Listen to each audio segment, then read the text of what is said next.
Herkese merhaba arkadaşlar. Bugün Google Ads'te faturalandırma yöntemini göreceğiz ve bu adımları nasıl yapacağız hep birlikte göreceğiz. İlk başta ben ana sayfama geliyorum. Google Ads sayfama. Burada araçlar ve ayarlarda faturalandırmanın altından özetler kısmına giriyorsunuz.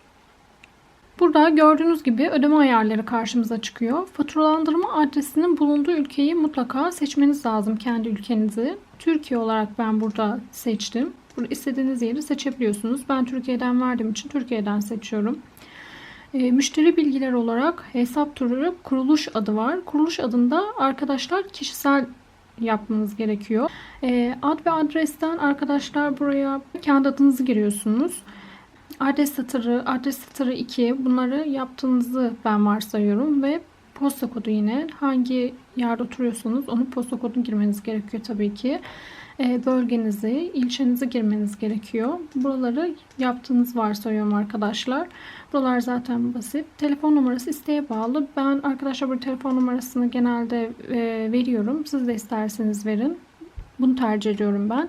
Ödeme yönteminiz olarak da burada otomatik ödemeler var ama burada otomatik ödemeler olarak gösteriliyor ama siz manuel ödemeler olarak bunu yaparsanız daha iyi olur. Çünkü otomatik ödemeler yaptığınızda diyelim ki işte bir reklama çıkacaksınız. Otomatik ödemeler yaptığınız için 100 lira verdiyseniz 100 liranın çok üstünde siz reklamı çıkarmak için buradan para çekebilir. O yüzden manuel yaparsanız daha iyi olur.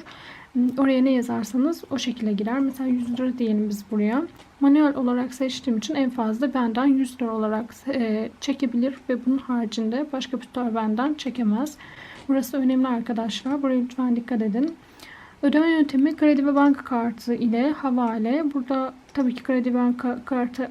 Burada kredi veya banka kartı ekle kısmı var. Burada havaleler değil, kredi veya banka kartı ekle kısmından seçeceğiz ve buraya kart numaramızı yazdığımızda burada kart sahibinin adını zaten tekrardan veriyor.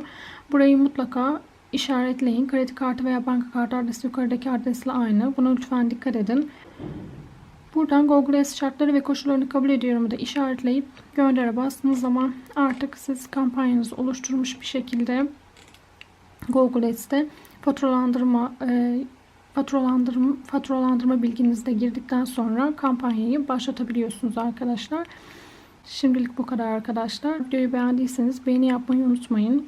Ve kanalda videolardan hızlı bir şekilde haberdar olmak istiyorsunuz da lütfen bildirimlerinizi açmayı ve abone olmayı unutmayın. Görüşmek üzere. Hoşça kalın.